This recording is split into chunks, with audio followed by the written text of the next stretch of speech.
네, 안녕하세요. 우아인 성형TV 박철우 원장입니다. 오늘은 코 성형 후에 붓기 빨리 빼는 방법에 대해서 말씀드리겠습니다.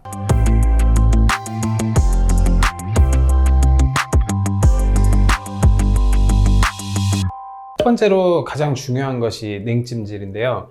저희가 퇴원 시에 아이스백을 챙겨 드리는데 이걸 가지고 냉동실에 넣어 놨다가 사용해 주시면 됩니다. 냉찜질의 효과는 혈관을 수축시켜서 수술 후에 생길 수 있는 추가적인 출혈을 막아주게 되는 작용을 하게 됩니다. 그리고 어느 정도 통증 완화에도 도움이 되겠고요. 하는 방법은 한 번 할 때 뭐 1시간씩 하시는 게 아니고 5분에서 10분 정도씩 적어도 1시간 간격으로 해주시는 게 좋으시고요.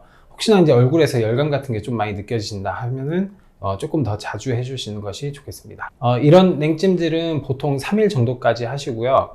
저 같은 경우는 이제 드레싱을 보면서 3일째 이제 내원하시게 되는데, 그때 코 상태가 괜찮다면은 그 다음부터 온찜질을 설명을 드리고, 조금 더 냉찜질이 필요하다 그러면 3일에서 5일 정도까지는 냉찜질을 하시는 경우가 간혹 있겠습니다. 그리고 이제 보통 이제 3일 이후엔 온찜질을 하게 되는데, 계속 온찜질만 하는 것보다는 냉찜질 한번, 온찜질 한번 이런 식으로 반복적으로 하시는 것도 좋고, 이것이 번거롭다면은 온찜질만 계속 하시는 것도 도움이 되겠습니다.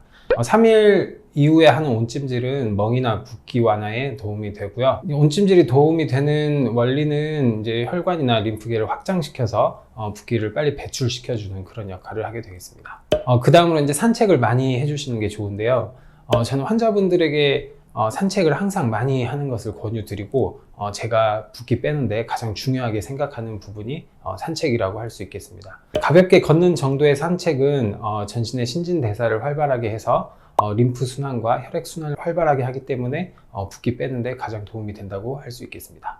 그 다음으로 자세가 되겠는데, 자세는 항상 머리를 심장보다 높게 해주시는 것이 좋겠고요.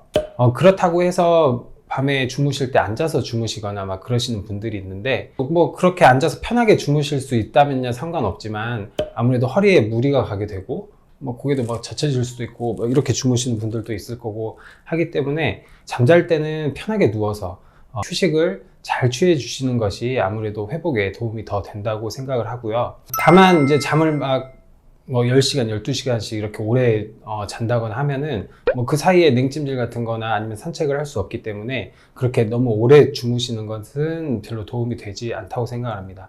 그리고 수술 직후에는 당연히 다음날이나 다다음 날까지는 가장 많이 붓는 시기입니다. 근데 이제 이런 게 불안해서 다른 브이로그 같은 걸 찾아보면서 나도 이렇게 계속 이렇게 붓기가 남아있는 건 아닌가, 이렇게 불안한 마음에 또 잠도 못 주무시고 하는 경우가 있는데, 그런 거 보실 시간에 얼음찜질 한 번 더 해주시고 잠을 충분히 주무시고 안정과 휴식을 취해 주시는 게 훨씬 도움이 된다고 생각을 하고요. 상식적으로 생각해 보면 누구나 이제 아침에 자고 일어나면 많이 부어 있잖아요. 근데 이제 시간이 지나면서 활동을 하고 그러면서 이제 붓기 빠지는 정도의 차이는 있지만 어느 정도 다 붓기가 빠지기 때문에 잠자는 시간을 조금 줄이고 얼음찜질을 많이 하고 산책을 많이 하시는 게 훨씬 붓기 빼는데 도움이 되겠습니다. 네, 그리고 음식 같은 경우는 그 맵고 짠 음식, 그리고 자극적인 음식을 피해 주는 게 좋겠고요. 아무래도 이제 자극적인 음식을 드시게 되면 분비물도 많이 나오게 되고, 짠 음식에는 염분이 많기 때문에 붓기 빠지는데 별로 도움이 되지는 않습니다. 그리고 대개 이제 부목을 일주일 정도 하시게 되는데요. 저 같은 경우는 밤에 주무실 때 또 부목을 착용하는 법에 대해서 설명을 드리고 있고요. 일주일 지나고 부목을 뗐을 때 그 뒤로 거울을 보면서 마사지하는 방법도 설명을 드립니다. 그 다음으로는 술이 되겠는데요. 술은 아무래도 한 달 정도는 피해 주시는 게 좋고요. 꼭 붓기뿐만이 아니라 어느 정도 염증 가능성을 높일 수 있기 때문에 피해 주시는 게 좋고, 그리고 이제 한 달 지났다고 딱 해서 바로 폭음이나 과음을 하시는 것도 물론 좋지가 않겠고, 취할 정도로 이제 많이 드시게 되면은 아무래도 이제 한쪽으로 누워서 자거나 엎드려서 주무시는 분들도 있을 수 있겠고요. 아니면 다쳐서 오시는 분도 있기 때문에 난 술을 마시면 끝까지 마셔야 된다 그럼 아예 입을 대지 마시고요. 가볍게 한두 잔 정도로 제어가 가능하신 분이라면 가볍게 목만 축이시는 정도까지는 괜찮은데, 이것도 역시 한 달 지나고 마시는 것을 추천드리겠습니다. 그 다음으로 담배가 되겠는데, 담배 역시 거기 안에 들어있는 니코틴이 혈관을 수축시키기 때문에 붓기 빠지는 데는 별로 도움이 되지 않고, 붓기뿐만 아니라 담배는 염증에는 가장 안 좋기 때문에 금연을 해주시는 것이 좋겠습니다. 네, 그리고 차나 호박즙도 이제 많이들 물어보시는데, 호박즙은 이뇨 작용이 있기 때문에 어느 정도는 도움이 되지만 뭐 무리하게 뭐 이뇨제를 처방받아서 드시거나 뭐 그러실 필요까지는 없고요. 있으시다면은 복용하는 것은 도움이 된다고 생각을 합니다. 초반에 많이 안 붓도록 하는 게 가장 중요하다고 생각합니다.